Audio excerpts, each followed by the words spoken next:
ಈಗ ಮುರಳಿ ಜೂನ್ 11, 2025 ಪ್ರಮುಖ ಅಂಶಗಳನ್ನು ಕೇಳೋಣ. ಮಧುರ ಮಕ್ಕಳೇ, ಈಗ ನೀವು ಅಪರಿಮಿತ ಪವಿತ್ರತೆಯನ್ನು ಧಾರಣೆ ಮಾಡಬೇಕು. ಇದನ್ನು ಮಾಡಲು ಒಬ್ಬ ತಂದೆಯನ್ನು ಸದಾ ನೆನಪಿಡಿ. ಇದು ಉನ್ನತರಾಗಲು ಮತ್ತು ನಿಮ್ಮ ಆಧ್ಯಾತ್ಮಿಕ ಪರಂಪರೆಯನ್ನು ಪಡೆಯಲು ಇರುವ ಮಾರ್ಗವಾಗಿದೆ. ಪುರುಷಾರ್ಥದ ಹಂತದಲ್ಲಿ ಆತ್ಮವು ಅರಿತುಕೊಳ್ಳುತ್ತದೆ, ನಾನು ಈ ದೇಹವಲ್ಲ, ಅಥವಾ ನಾನು ಈ ದೈಹಿಕ ಸಂಬಂಧಗಳಿಗೆ ನಿಜವಾಗಿಯೂ ಸಂಪರ್ಕ ಹೊಂದಿಲ್ಲ. ನಿಜವಾದ ಪ್ರೀತಿ, ಬೆಂಬಲ ಮತ್ತು ಮಾರ್ಗದರ್ಶನವು ಪರಮಾತ್ಮನಿಂದ ಬರುತ್ತದೆ, ಭೌತಿಕ ಸಂಬಂಧಿಕರಿಂದಲ್ಲ ಎಂದು ಆತ್ಮವು ಅರ್ಥಮಾಡಿಕೊಳ್ಳುತ್ತದೆ. ಆದ್ದರಿಂದ ಆತ್ಮವು ಶಿವಬಾಬಾ ಅವರೊಂದಿಗೆ ಆಳವಾದ ಸಂಪರ್ಕವನ್ನು ಬೆಳೆಸಲು ಪ್ರಾರಂಭಿಸುತ್ತದೆ. ಪ್ರಯತ್ನ ಮಾಡುವಾಗ ನೀವು ದೈಹಿಕ ಸಂಬಂಧಗಳನ್ನು ತ್ಯಜಿಸಿ ತಂದೆಯನ್ನು ಮಾತ್ರ ನೆನಪಿಸಿಕೊಳ್ಳುತ್ತೀರಿ. ಪರಂಪರೆಯನ್ನು ಪಡೆದ ನಂತರ ಅನೇಕರು ತಂದೆಯನ್ನು ಮರೆತು ಬಿಡುತ್ತಾರೆ. ಆದ್ದರಿಂದ ಈಗ ಯಾವುದೇ ಹೊಸ ಸಂಬಂಧಗಳನ್ನು ರೂಪಿಸಬೇಡಿ, ಒಬ್ಬರನ್ನು ನೆನಪಿಸಿಕೊಳ್ಳಿ ಮತ್ತು ನಿಮ್ಮ ಪರಂಪರೆಯನ್ನು ಪಡೆದುಕೊಳ್ಳಿ. ಶಿವಬಾಬಾ ಪ್ರಜಾಪಿತ ಬ್ರಹ್ಮ ಬಾಬಾರ ಮೂಲಕ ನಿಮಗೆ ಅಪರಿಮಿತ ಪರಂಪರೆಯನ್ನು ನೀಡಲು ಬಂದಿದ್ದಾರೆ. ನೀವು ಸಾಮಾನ್ಯ ಮನುಷ್ಯರಿಂದ ದೇವತೆಗಳಾಗಿ ಪರಿವರ್ತನೆಗೊಳ್ಳುವ ಅತ್ಯಂತ ಮಂಗಳಕರ ಸಂಗಮ ಯುಗ ಇದು.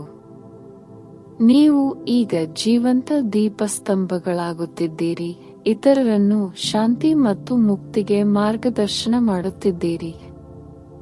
ಕರ್ಮಗಳನ್ನು ಮಾಡುವಾಗಲೂ ನಿಮ್ಮ ಬುದ್ಧಿಯು ತಂದೆಯ ಜೊತೆ ಮಾತ್ರ ಸಂಪರ್ಕದಲ್ಲಿರಲಿ. ಶುದ್ಧ ಆಲೋಚನೆಗಳು ಮತ್ತು ಉದ್ದೇಶಗಳನ್ನು ಹೊಂದಿರುವುದು ಇತರರನ್ನು ಮೇಲಕ್ಕೆತ್ತುತ್ತದೆ ಮತ್ತು ವಾತಾವರಣವನ್ನು ಪರಿವರ್ತಿಸುತ್ತದೆ. ತಂದೆಯು ನಿಮಗೆ ಹೊಸ ಪ್ರಪಂಚದ ಮಾಲೀಕರಾಗಲು ಕಲಿಸುತ್ತಿದ್ದಾರೆ. ಪ್ರತಿಯೊಂದು ಆತ್ಮವು ಮನೆಗೆ ಹಿಂತಿರುಗಬೇಕು. ಎಲ್ಲ ಲೆಕ್ಕಗಳನ್ನು ಇತ್ಯರ್ಥಪಡಿಸುವ ಸಮಯ ಇದು. ಧಾರಣೆಗಾಗಿ ಮುಖ್ಯ ಸಾರ: ತಂದೆಯನ್ನು ನೆನಪಿಸಿಕೊಳ್ಳುವ ಮೂಲಕ ಮತ್ತು ಆತ್ಮ ಪ್ರಜ್ಞೆಯನ್ನು ಕಾಪಾಡಿಕೊಳ್ಳುವ ಮೂಲಕ ದೃಢವಾದ ಆಧ್ಯಾತ್ಮಿಕ ಹಂತವನ್ನು ಇಟ್ಟುಕೊಳ್ಳಿ.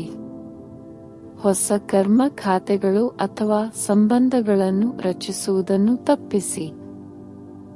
ಆಳವಾದ ಸ್ಮರಣೆಯನ್ನು ಪ್ರೇರೇಪಿಸಲು ಮತ್ತು ಸ್ವಯಂ ಪರಿವರ್ತನೆಯನ್ನು ಪ್ರೇರೇಪಿಸಲು ನಿಮ್ಮ ಭವಿಷ್ಯದ ರಾಜರೂಪವನ್ನು ದೃಶ್ಯೀಕರಿಸಿ. ಜೀವಂತ ದೀಪಸ್ತಂಭವಾಗಿರಿ. ಒಂದು ಕಣ್ಣಿನಲ್ಲಿ ಮುಕ್ತಿ ಮತ್ತು ಇನ್ನೊಂದು ಕಣ್ಣಿನಲ್ಲಿ ಜೀವನ ಮುಕ್ತಿ ಇರಿಸಿ.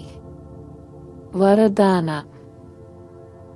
ನೀವು ಎಲ್ಲರಿಗೂ ಶುದ್ಧ ಮತ್ತು ಸಕಾರಾತ್ಮಕ ಆಲೋಚನೆಗಳನ್ನು ಹೊಂದಲಿ ಮತ್ತು ಪ್ರತಿ ಆತ್ಮವನ್ನು ಶುಭ ಹಾರೈಕೆಗಳೊಂದಿಗೆ ಉನ್ನತೀಕರಿಸಲಿ. ಹಿತೈಷಿಯಾಗಿರಿ.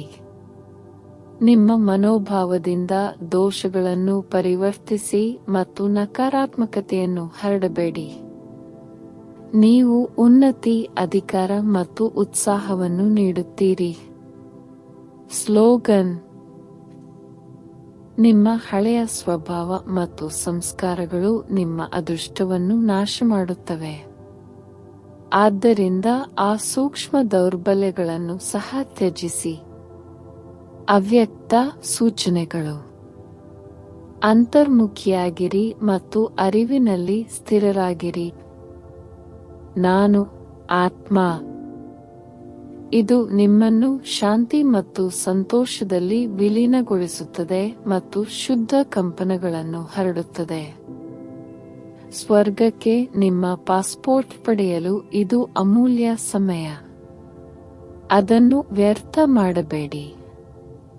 ತಂದೆ ಹೇಳುತ್ತಾರೆ, ಸಿಹಿ ಮಕ್ಕಳೇ, ನನ್ನನ್ನು ಮಾತ್ರ ನೆನಪಿಡಿ. ಇದು ಮುಕ್ತಿ ಮತ್ತು ನಿಮ್ಮ ಭವಿಷ್ಯದ ದೇವತೆಯ ಸ್ಥಿತಿಗೆ ನೇರ ಸಂಪರ್ಕವಾಗಿದೆ. ನೆನಪಿನ ಬಲದಿಂದ ನಿಮ್ಮ ಪಾಪಗಳು ಪರಿಹಾರವಾಗಲಿ ಮತ್ತು ಸ್ವರ್ಗಕ್ಕೆ ಹೋಗಲು ನಿಮ್ಮ ಪಾಸ್ಪೋರ್ಟ್ ಕಳಿಸಿ.